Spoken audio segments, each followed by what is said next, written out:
दूसरा आ गया है।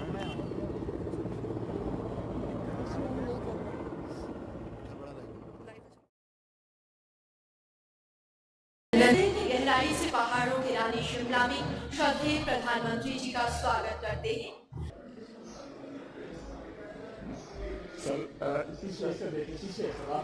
उड़े देश का आम नागरिक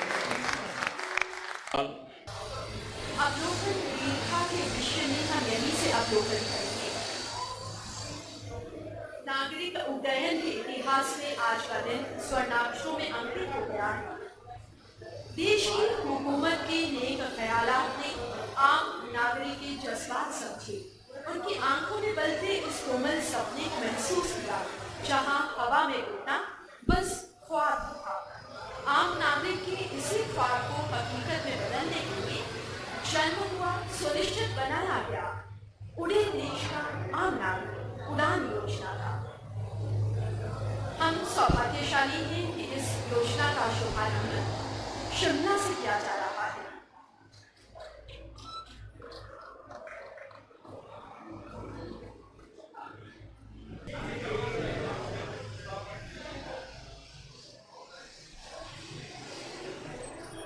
वाटर कैनन सैल्यूट इस मौके पर दिया जा रहा है। किसी भी नई उड़ान के दौरान वाटर कैनन सैल्यूट की परंपरा है।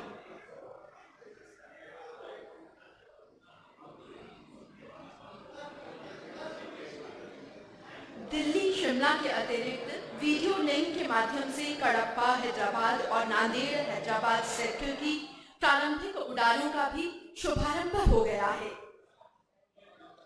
भारत में 400 से अधिक हवाई अड्डे अथवा हवाई पट्टियां हैं। नागरिक विमानन क्षेत्र में पिछली एक शताब्दी में केवल 76 हवाई अड्डों से ही नियमित उड़ानें शुरू हुई हैं। इस वर्ष 33 नए हवाई अड्डे हवाई सेवा से जोड़े जा रहे हैं।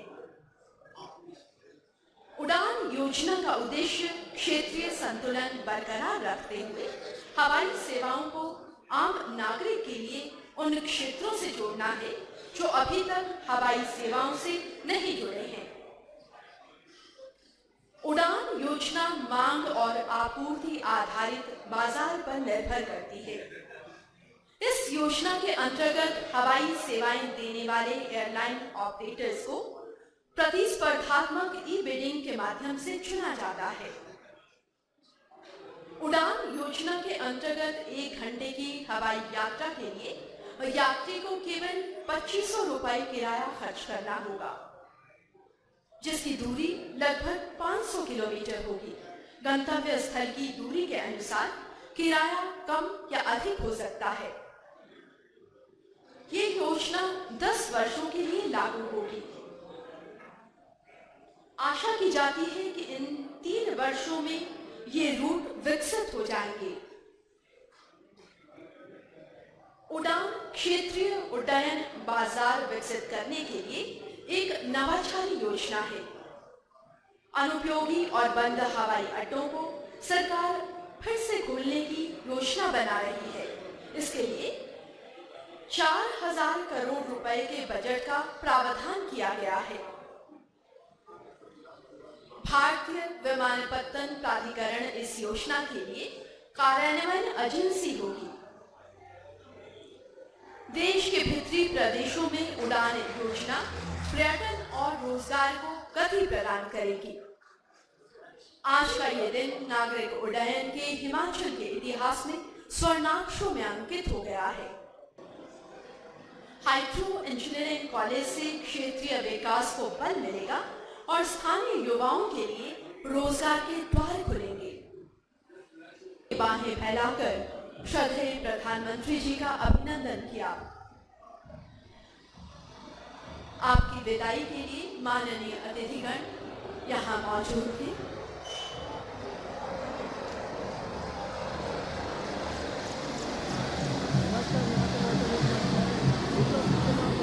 लाइव वीडियो यहाँ पे बहुत सारे कार्यकर्ता तेज बारिश में आ रहे हैं। बहुत तेज बारिश हो रही है लेकिन कार्यकर्ताओं का जोश है वो कम नहीं हुआ बीजेपी का। मोदी जी शिमला पहुंच चुके हैं जुब्बराटी एयरपोर्ट पे। भाई आपको दूसरा व्यू दिखाता हूँ, कितने लोग इस वक्त आ रहे हैं कार्यकर्ता तो पार्टी के हैं।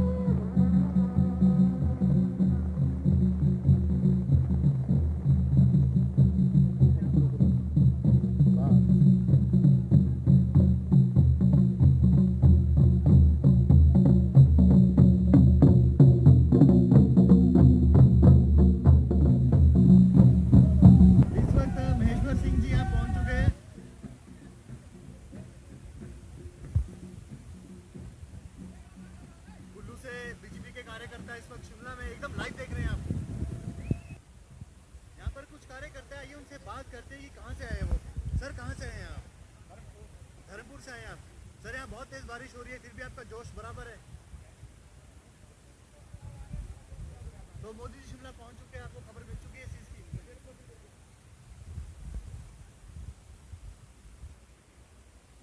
अब से थोड़ी देर बाद फिर से लाइव हो गए और आपको और अपडेट देंगे सिर्फ हिमाचल वाटर पे एकदम लाइव।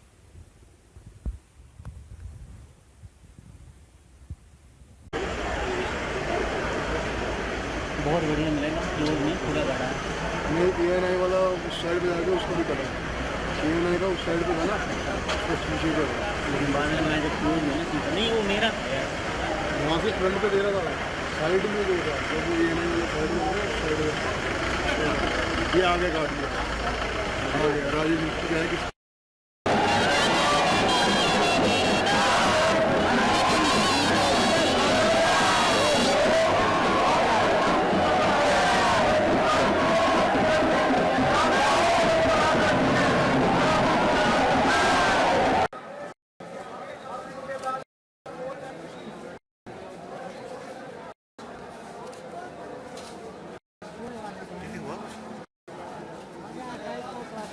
लाइव तो चला गया।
लगातार तालियों की गड़गड़ाहट के साथ हम उनका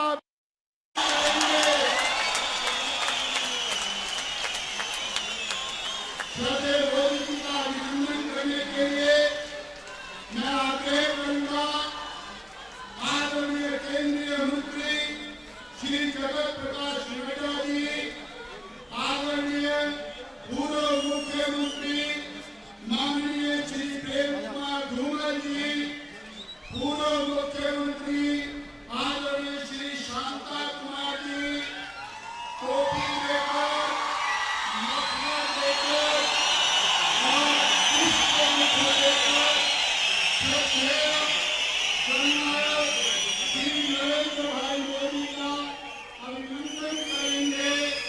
हिमाचल की ऐतिहासिक रिद्ध मैदान पर श्री मोदी जी का अभिनंदन है।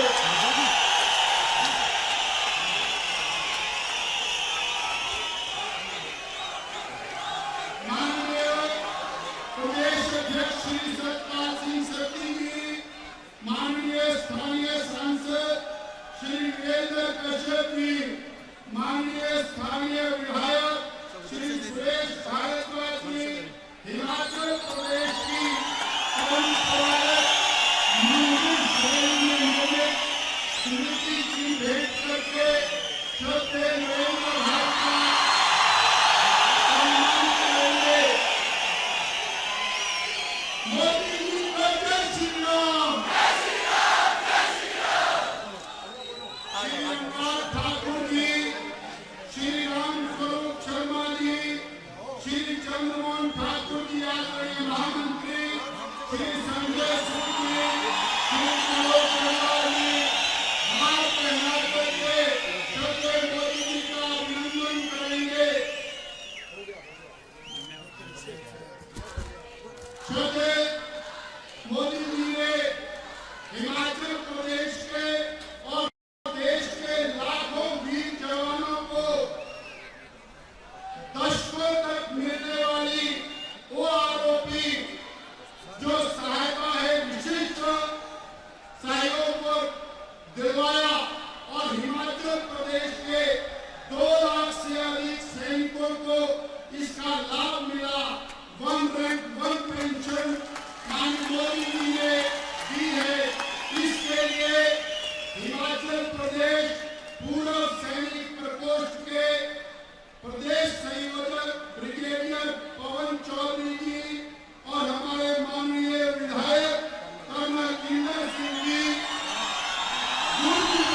के नरेंद्र मोदी जी को सम्मानित करेंगे।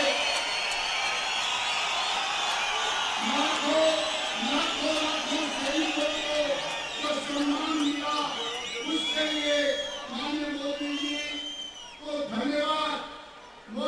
धन्यवाद। स्वागत है भाई, स्वागत है। कौन चले भाई, कौन चले। मैं हिमाचल प्रदेश के जुझारू अध्यक्ष माननीय श्री सतपाल सिंह सत्ती जी से आग्रह करूंगा कि आदरणीय श्री नरेंद्र भाई मोदी जी मंच पर विराजमान समस्त नेतागण और हजारों की संख्या में आए हुए हिमाचल वासियों का अभिनंदन करें। और श्री नरेंद्र भाई मोदी जी को मैं आग्रह करूंगा कि वो हिमाचल के भाइयों बहनों को संबोधित करें। श्री नरेंद्र भाई मोदी जी, मोदी मोदी मोदी मोदी मोदी।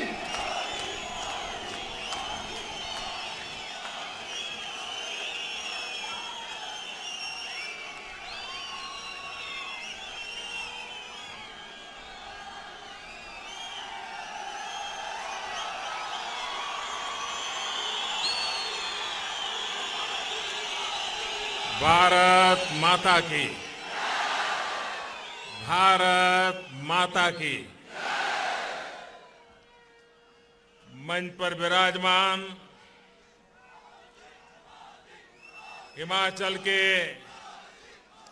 पूर्व मुख्यमंत्री और प्रतिपक्षीय नेता प्रोफेसर प्रेम कुमार धूमल जी, हमारे वरिष्ठ नेता पूर्व मुख्यमंत्री श्रीमान शांता कुमार जी, केंद्र में मंत्री परिषद के मेरे साथी श्री जगत प्रकाश नड्डा जी, प्रदेश भारतीय जनता पार्टी के जुझारू अध्यक्ष श्रीमान सतपाल जी, संसद में मेरे साथी श्री वीरेंद्र कश्यप जी, यहां के विधायक श्रीमान सुरेश भारद्वाज जी, संसद के मेरे साथी अनुराग ठाकुर जी, राम स्वरूप शर्मा जी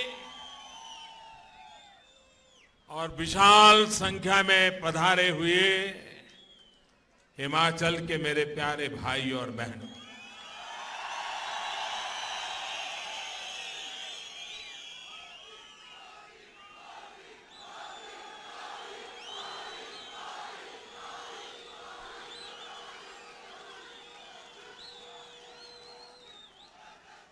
करीब 20 साल पहले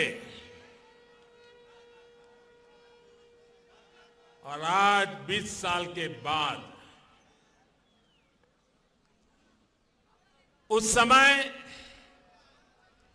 भारतीय जनता पार्टी के कार्यकर्ता के रूप में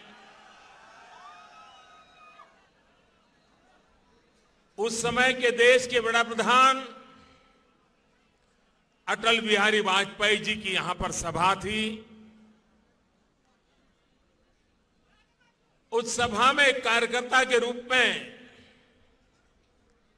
मुझे संबोधन करने का सौभाग्य मिला था। आज 20 साल के बाद उसी मंच से आप सबके दर्शन करने का सौभाग्य मिला।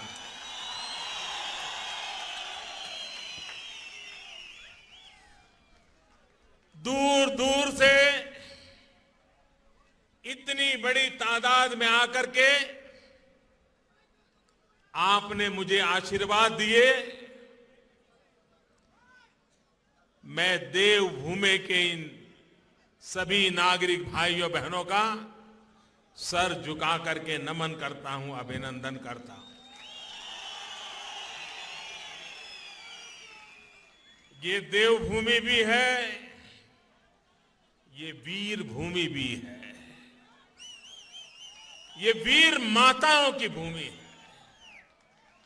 ऐसी वीर माताओं जिन्होंने ऐसे वीरों को जन्म दिया है जो जान की बाजी लगा करके 125 करोड़ देशवासियों की रक्षा करने के लिए जुटे रहते हैं।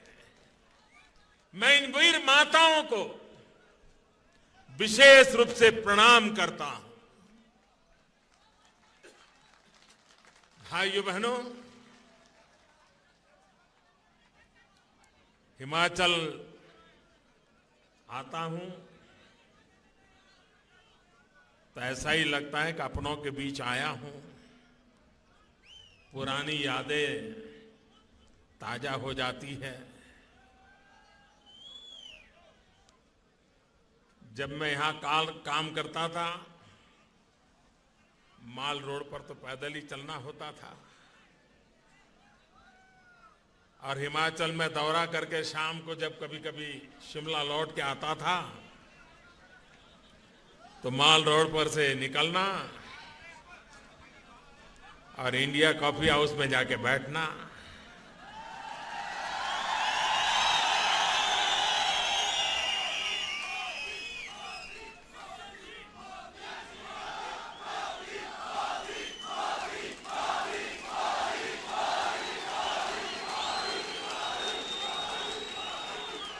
और यहां जो पत्रकार बंधु थे उनको ये मेरा क्रम पूरा बराबर पता था,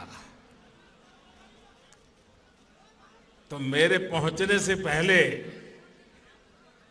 वो इंडिया हाउस में अपना अड्डा जमा देते थे। आमतौर पर जो सौभाग्य मुझे मिला शायद किसी को नहीं मिलता होगा।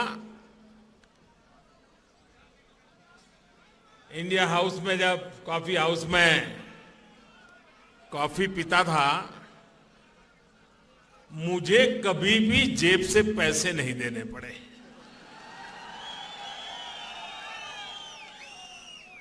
और देशवासी सुनते होंगे तो उनको हैरानी होगी, हमेशा पेमेंट ये मेरे सारे पत्रकार मित्र देते थे।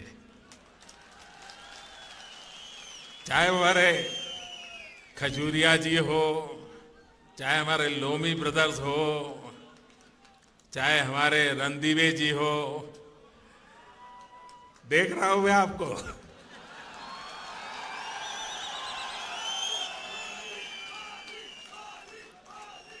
अश्विनी, श्रीकांत शर्मा, ये सारी जमात थी और बड़ा दोस्ताना मेरा रहता था नाता। हिमाचल की राजनीति को समझने के लिए वो कॉफी हाउस में इन पत्रकारों के साथ गप्पे गोष्ठी मुझे बहुत काम आती थी। और मुझे भी आदत हो गई थी उनकी कॉफी पीने की। आज जब माल रोड से मैं गुजर रहा था और जब मैंने उस कॉफी हाउस पर मेरी नजर गई तो यही पुराने सारे साथी मुझे याद आ गए।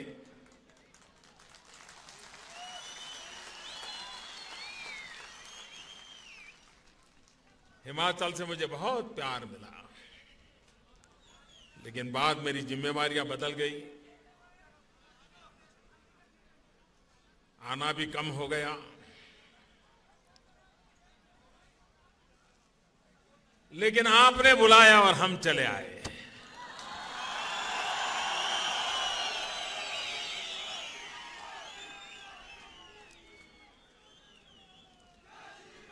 आज भारत सरकार के 2 विशेष प्रकल्प के लिए मुझे शिमला आने का अवसर मिला।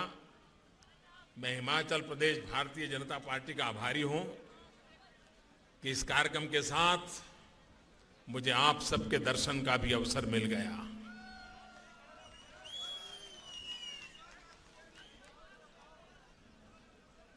हिमाचल में टूरिज्म की संभावनाएं बहुत है।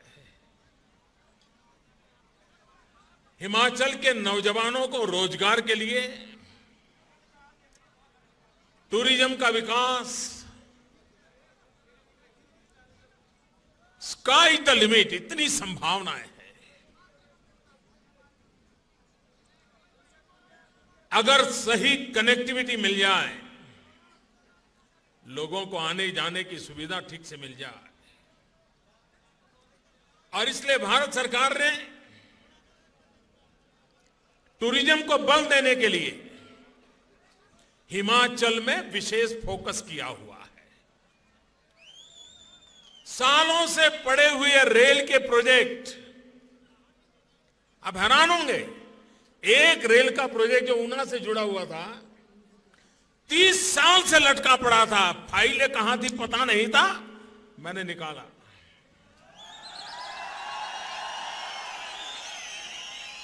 अफसरों को बिठाया, मैंने कहा मुझे काम करना है, चाहे रोड के काम हो, रेल के काम हो,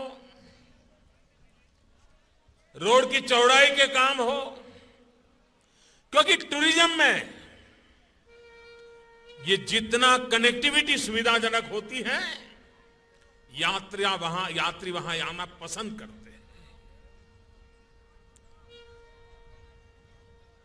आज एयर कनेक्टिविटी का भी एक बहुत बड़ा काम हुआ है, और ये काम हिंदुस्तान में एक नया, जिसको न्यू इंडिया कहते हैं ना, उसकी एक नींव डालने वाला काम आज यहां हुआ है।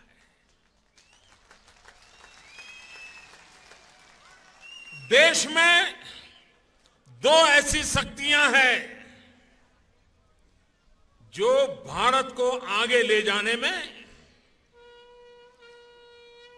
बहुत शक्ति का प्रदान करने वाली इकाइयां हैं।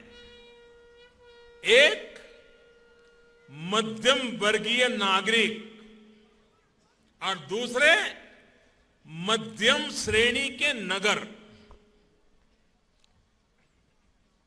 टायर 2, टायर 3 ये जो सिटी है छोटे छोटे, वे आने वाले दशक में देश के बहुत बड़े ग्रोथ इंजन बनने वाले हैं।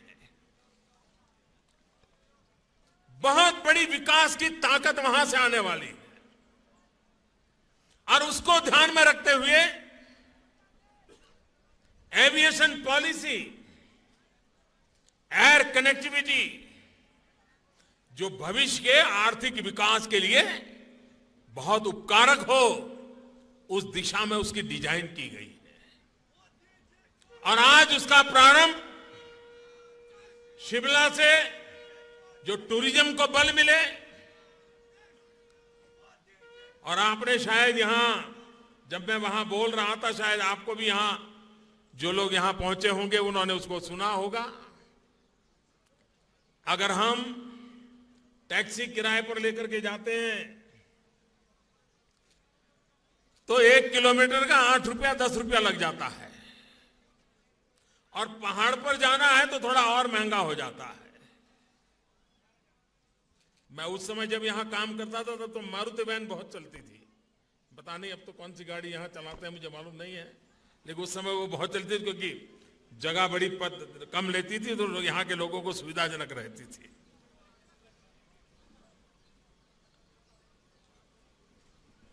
टैक्सी में किलोमीटर का 8 रुपया 10 रुपया लगता है।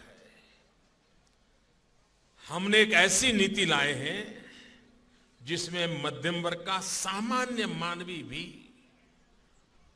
हवाई यात्रा कर सकता है। अगर टैक्सी किराए का खर्चा 8 रुपया 10 रुपया किलोमीटर का होता है, दिल्ली पहुंचने में 8-9 घंटे लग जाते हैं, हवाई जहाज में किलोमीटर का 6-7 रुपया लगेगा और 1 घंटे में पहुंच जाएगा।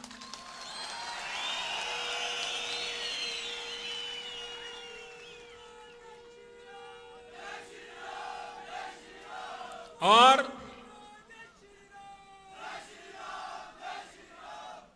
जब हमारे अफसरों के साथ मेरी मीटिंग हुई तो मैंने कहा भाई देखिए, मेरा तो सपना है कि हवाई जहाज पे कौन लोग बैठने चाहिए। ये जो एक बना हुआ है ना, बड़े बाबू, बड़े बड़े लोग, धनी लोग, ये दुनिया उन्हीं के लिए है।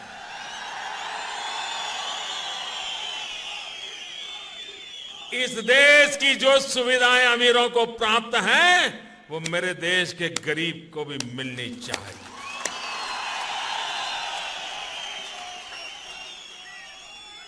जो सामान्य व्यक्ति हवाई चप्पल पहन करके घूमता है, वो मुझे हवाई जहाज में दिखना चाहिए। ये मेरा सपना है।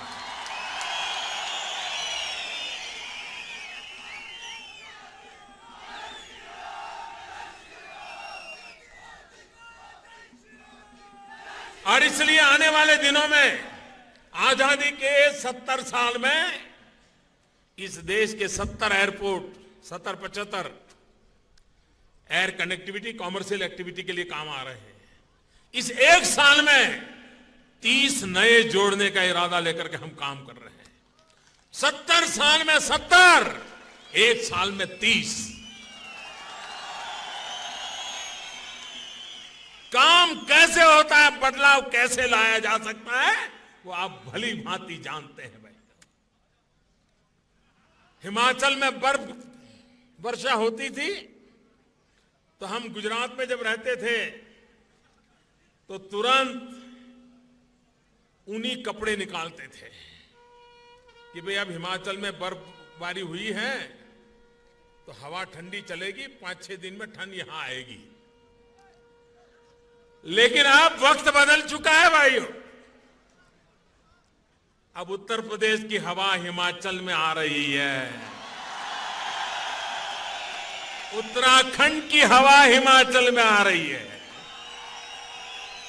और दिल्ली की ताजा ताजा हवा भी तो आ रही है।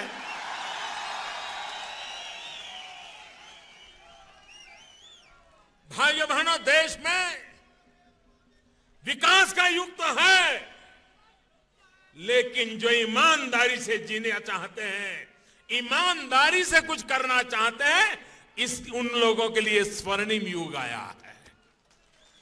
और मेरी कोशिश है कि ईमानदारी का काम बढ़े, ईमानदारों को अवसर मिले, देश ईमानदारी के ऊपर चल पड़े। इस संकल्प को लेकर के हम काम कर रहे हैं। और भाइयों बहनों, आज जो मैं ये दृश्य देख रहा हूं, दूर दूर तक जहां मेरी नजर पहुंच रही है, लोग ही लोग हैं। ये ईमानदारी के युग का संकल्प लेने वाले लोग मैं देख रहा हूं। हिमाचल में भी ईमानदारी के युग का इंतजार है हमें।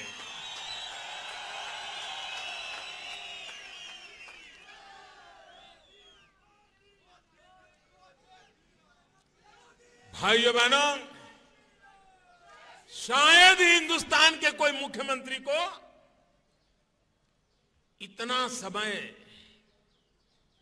वकीलों के बीच बिताना पड़ता होगा जितना, समझ गए, बड़े समझदार लोग हैं। इसीलिए तो मुझे हिमाचल के लोगों के प्रति इतना आदर भाव पड़ा हुआ है मेरे मन में।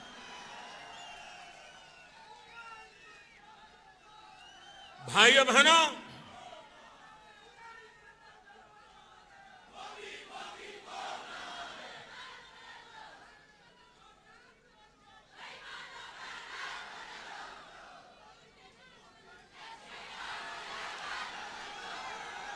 आज देश की जो युवा पीढ़ी है, देश की युवा पीढ़ी बेईमानी से कॉम्प्रोमाइज करने के लिए तैयार नहीं है। वो ईमानदारी के लिए लड़ने के लिए तैयार है।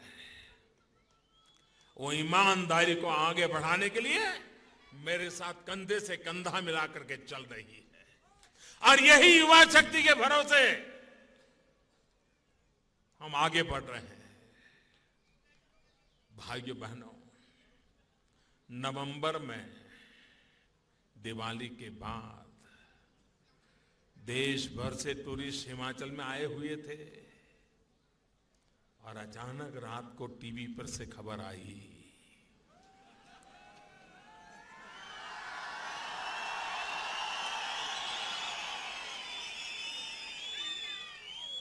हजार और 500 की नोट बीती।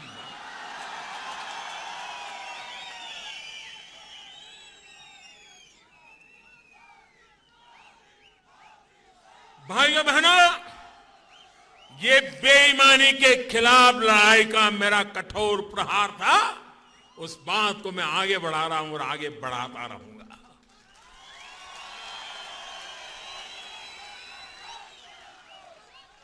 भाइयों बहनों, मैंने गरीबी देखी है, मैं गरीबी में जिया हूं, गरीबी में पला हूं। गरीब की तकलीफ क्या होती है ये देखने के लिए मुझे कहीं यात्रा नहीं करनी पड़ती है, मैं अनुभव करके आया हूं। और इसलिए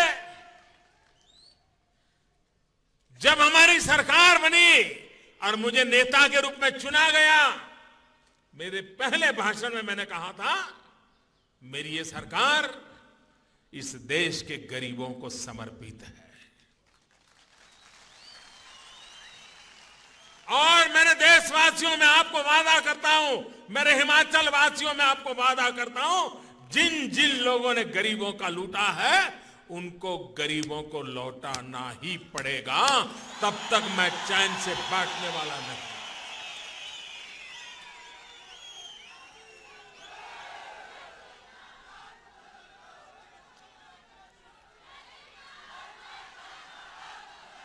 अब तक इनको कोई पूछने वाला नहीं था, इनका हिसाब मांगने वाला नहीं था, जिसको जो मर्जी पड़े वो कर रहे थे भाइयों। और इसलिए भाइयों बहनों, आज देश में जहां जहां लोगों को चुनाव में ईमानदारी के साथ चलने का मौका मिल रहा है, वो सारे लोग हमारे साथ चल रहे हैं भाइयों। देश ईमानदारी की ओर आगे बढ़ना चाहता है।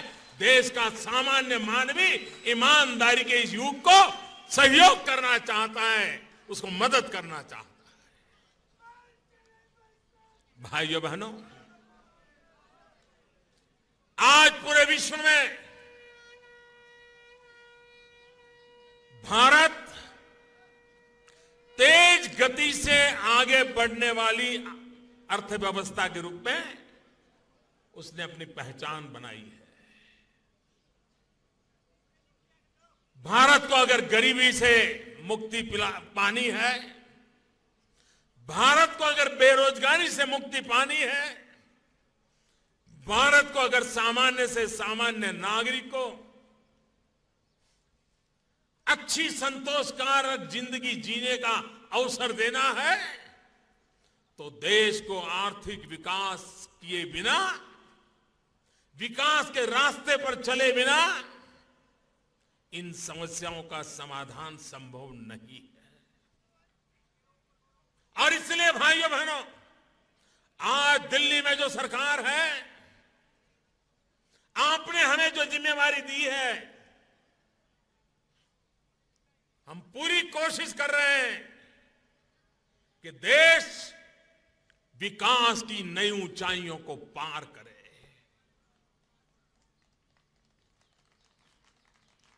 बच्चों की पढ़ाई का प्रबंध हो, नौजवानों के लिए कमाई की व्यवस्था हो, किसानों के लिए सिंचाई की व्यवस्था हो, बुजुर्गों के लिए दवाई की व्यवस्था हो। ऐसा मेरा देश आगे बढ़ना चाहिए।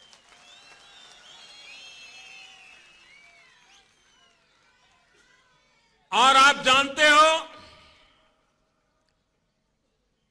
दिल्ली में आपने मुझे बिठाया है और मैं जो काम कर रहा हूं, इसमें सब लोग तो खुश होने वाले नहीं हैं।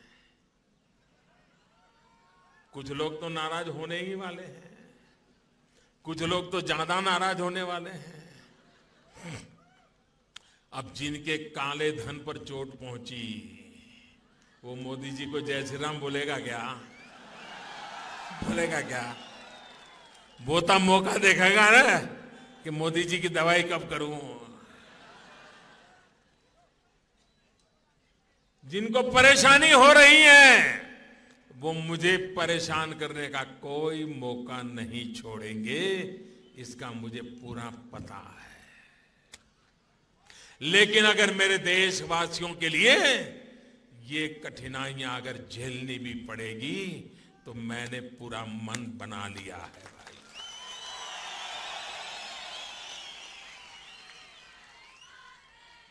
अब मुझे बताइए, आज हृदय रोग की बीमारी हमारे देश में बढ़ती चली जा रही है। डॉक्टर के पास जाते हैं तो कहता है साहब गंभीर मामला है, आप बचेंगे नहीं। बचने का एक ही उपाय है, स्टेंट लगवा दीजिए, हृदय के अंदर स्टेंट लगवा दीजिए। वो गरीब आदमी पूछता है कि साहब कितना खर्चा होगा? बोले ये लगवा लोगे तो 40,000 होगा। तो गरीब आदमी पूछता है कि साहब उसके बाद क्या होगा? बोले 5-6 साल तक तो कोई तकलीफ नहीं होगी। तो फिर बाद में? तो बोले ये वाला लगवा लोगे तो फिर जिंदगी में कोई मुसीबत नहीं आएगी। तो बोले इसका कितना खर्चा होता है? तो बोले उसका 1.5 लाख होता है। तो गरीब आदमी सोचता है 40,000 देने के बाद 6 साल में मरना है तो कुछ भी करो यार, कर्ज ले लो, कुछ भी करो, लेकिन 1.5 लाख वाला लगवा दो और बचने की कोशिश करो। मैंने जरा ये स्टैंड वालों को बुलाया, मैंने कहा भाई बताइए ये आपको बनाने में कितना खर्चा लगता है? साल भर उनके साथ माथा चप्पची चलती रही मेरी। वो बाएं दाएं हो रहे थे। मैंने बारीकी से सब ढूंढना शुरू किया और भाइयों बहनों जो स्टैंड 25,000, 35,000, 40,000 में लगता था वो आज 5 या 6,000 में लगाने के लिए मैंने मजबूर कर दिया। जो 1.5 लाख में लगता था वो 22-25 हजार में लगाने के लिए मजबूर कर दिया। अब मुझे बताइए ये जिनका गया वो मुझे माफ करेंगे क्या? करेंगे क्या? तब मुझे आपकी मदद लगेगी भाइयों, तब मुझे आपकी मदद लगेगी।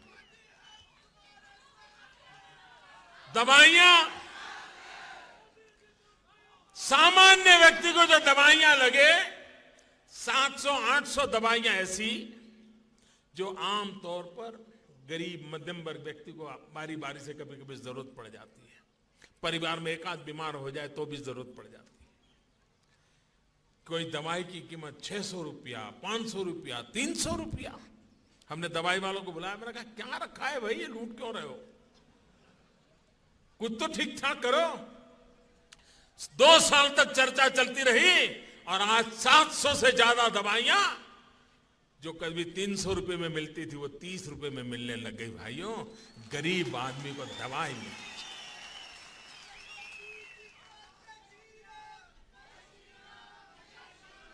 और इसलिए भाइयों बहनों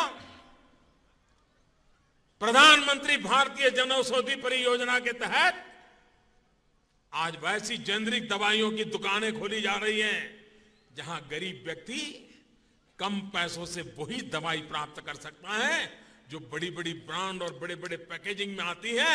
वही दवाई सस्ते में उसको खुली मिल सकती है। ये हमने कानूनन व्यवस्था कर दी है।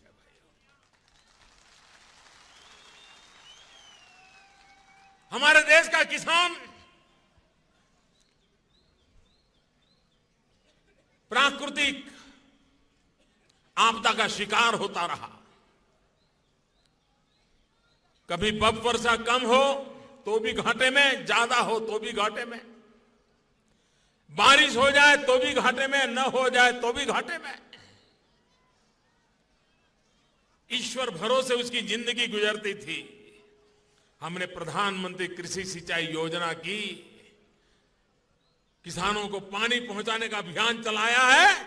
अब उसके साथ पहली बार देश में प्रधानमंत्री फसल बीमा योजना लाए और मैं हिमाचल के किसानों से आग्रह करूंगा कि इस फसल बीमा योजना का आप ज्यादा लाभ उठाने की कोशिश कीजिए।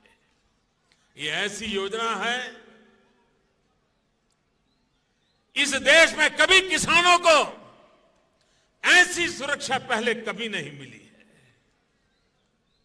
अगर आप प्रधानमंत्री फसल बीमा योजना लेते हैं तो अगर 100 रुपये का खर्चा है तो किसान को सिर्फ 2 रुपया देना है, 98 रुपया सरकार देगी।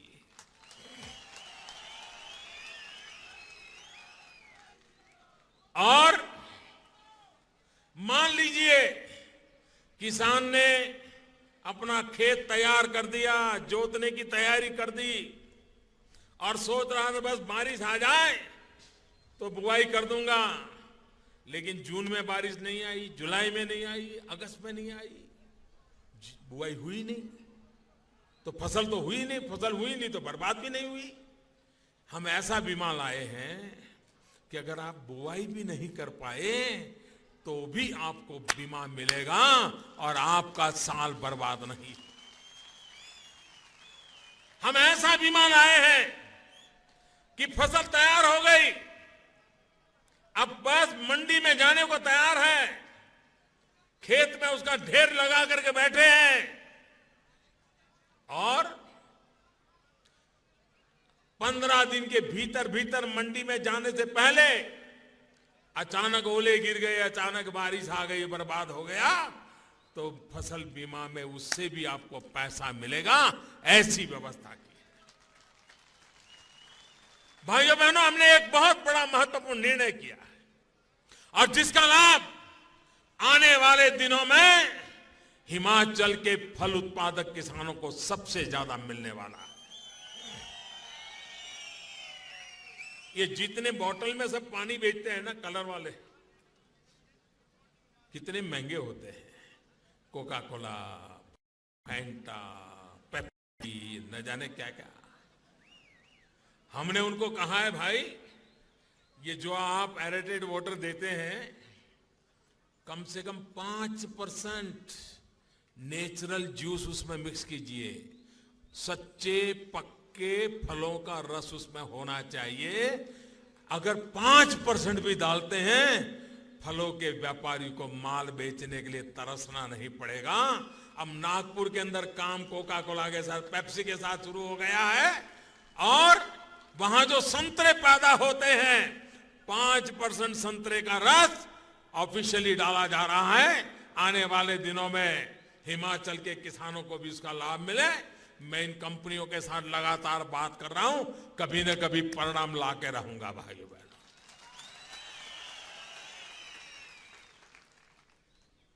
हमारी हर योजना में देश का किसान हो, युवान हो, गरीब हो, उसको अवसर कैसे मिले। प्रधानमंत्री मुद्रा योजना, जो नौजवान अपने पैरों पे खड़ा रहना चाहता है, कुछ कारोबार करना चाहता है, विदाउट एनी गारंटी, ऐसे नौजवानों को बैंकों से 50 लाख रुपए तक देने का हमने निर्णय कर लिया है। कम ब्याज से पैसे देते हैं ताकि वो अपने पैरों पर अपना कारोबार शुरू कर सके।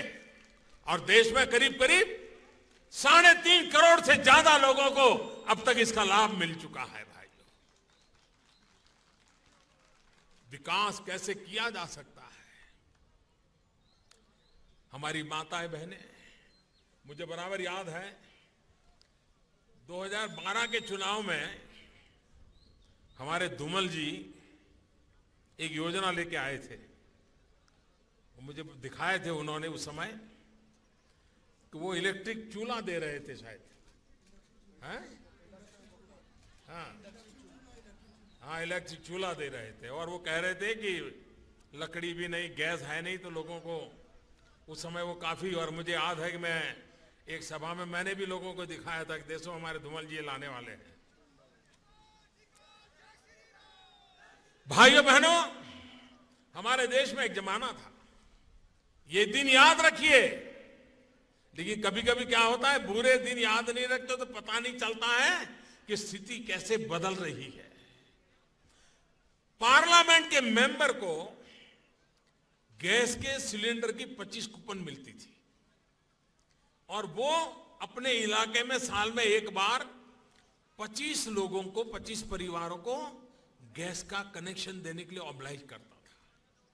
और लोग भी हर दिन सुबह एमपी के घर चक्कर काटते थे, साहब इस बार एक कूपन मिल जाए, देखो ना बच्चे बड़े हो गए हैं, घर में गैस का चूल्हा लाना है। और अखबारों में आता था कि एमपी कुछ, सब तो नहीं, कुछ उस कूपन को भी काले बाजारी में बेचते थे। ऐसी चर्चा हुआ करती थी उस जमाने में। गैस का कनेक्शन लेने के लिए एमपी के घर के चक्कर काटने पड़ते थे। ये दिन देश भूला नहीं है भाइयों बहनों। आज भी स्थिति ऐसी थी, हमने फैसला किया इस देश के 5 करोड़ गरीब परिवार, और मेरे दिल में एक डर था जब मेरी गरीब मां लकड़ी के चूल्हे से खाना पकाती है तो एक दिन में 400 सिगारेट का धुआं उसके शरीर में जाता है। एक दिन में 400 सिगारेट जितना धुआं। खाना अगर चूल्हे, लकड़ी के चूल्हे से पकाती है तो जाता है। उस मां की तबीयत का हाल क्या होगा, क्या स्थिति बनेगी उस मां की। और बच्चे जो घर में छोटे छोटे खेलते हैं, मां खाना पकाती है, बच्चे रोते हैं, धुआं उनके शरीर में जाता है। उन बच्चों का भाग्य क्या होगा, आप इसकी कल्पना कर सकते हैं। और तब मन में ठान ली थी, क्योंकि मैंने भी तो देखा था, गरीब मां का बेटा हूं मैं, कि मां कैसे चूल्हा जला करके खाना पकाती थी और आंख में से आंसू बहते चले जाते थे। वो दृश्य बचपन का याद है। और तब जाकर के हमने तय किया कि हम गरीब परिवारों को गैस का कनेक्शन देंगे। 3 साल में भाइयों बहनों 5 करोड़ परिवारों तक पहुंचने का मेरा इरादा है। और मुझे खुशी है, इस योजना को अभी तो 11 महीने हुए हैं और करीब करीब 1.5 करोड़ परिवार हमने तय किया हम गरीब परिवारों को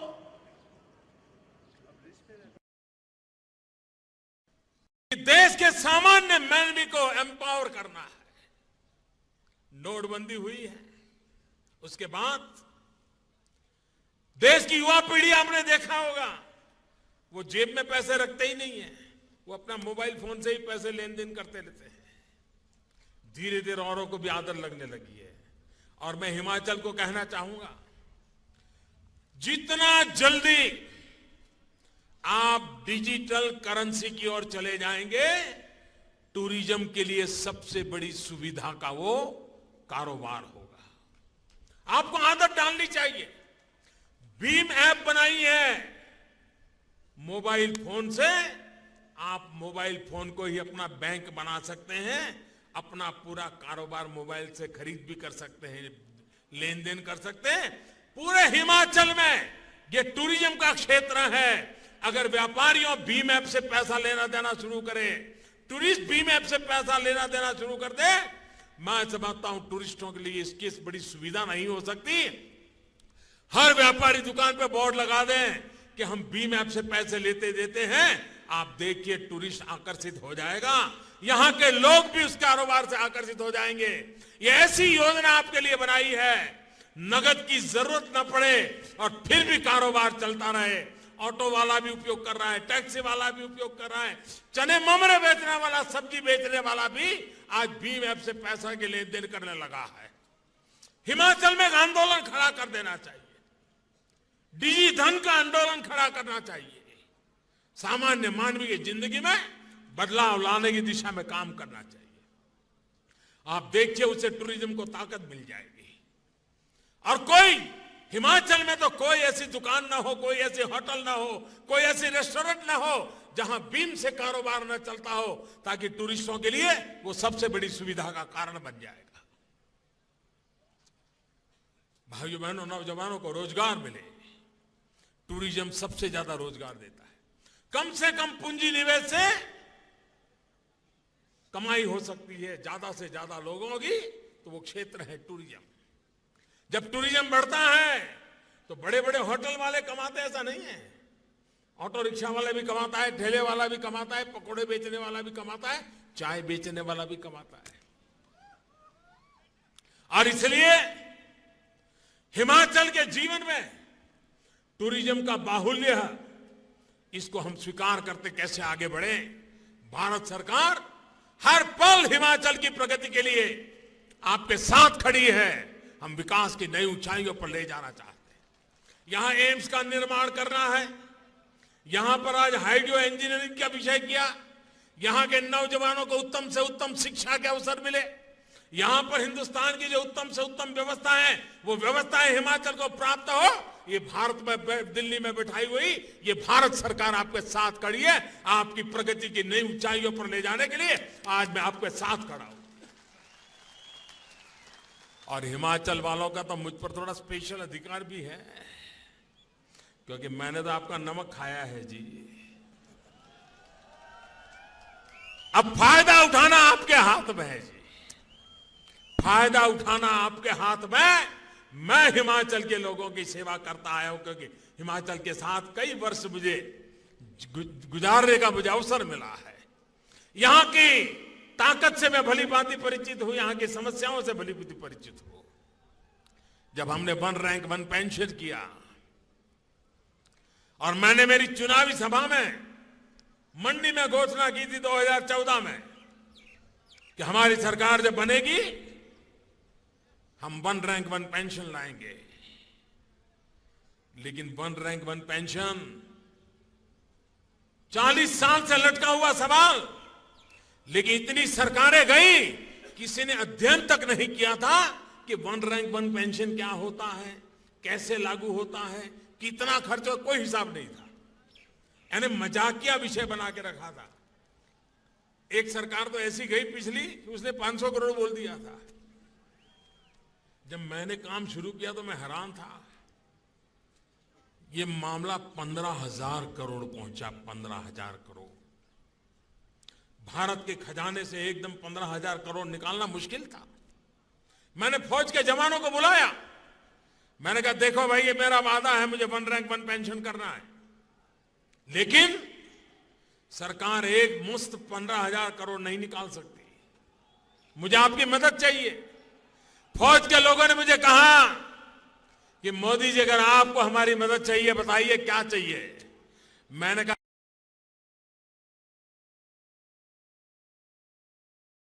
एक किस्त नहीं, मैं ये 4 किस्त में देना चाहता हूं। और मैं मेरे फौज हूं। 1 मिनट उन्होंने लगाया नहीं, उन्होंने स्वीकार कर दिया। अब तक 2 या 3 किस्त पहुंच गई हैं, आखिरी किस्त भी पहुंचने वाली है। उनके खाते में पैसे जमा हो गए भाई। एक ऐसी सरकार जब निर्णय करती है तो आखिरी इंसान तक उसको पहुंचाने के लिए लागू करती है, बारीक से बारीक चीजों को देखती है। भाइयों बहनों, आज जब हिमाचल की धरती पर आप सबसे इतनी बड़ी विशाल संख्या में आपके दर्शन करने का, आपके आशीर्वाद प्राप्त करने का सौभाग्य मिला है, मैं हिमाचल को निमंत्रण देता हूं, आइए इस ईमानदारी के युग में मेरे साथ चलिए।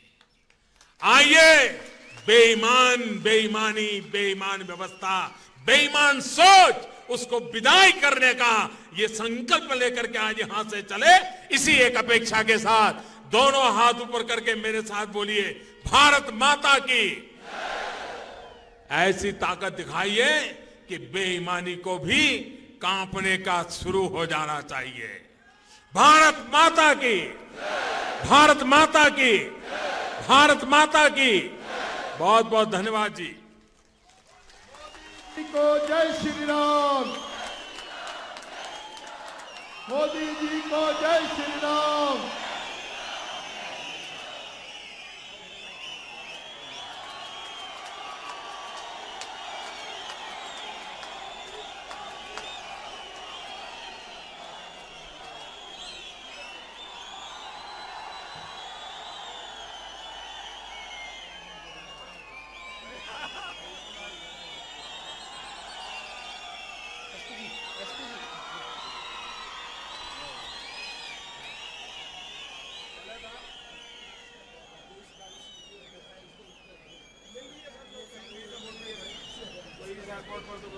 है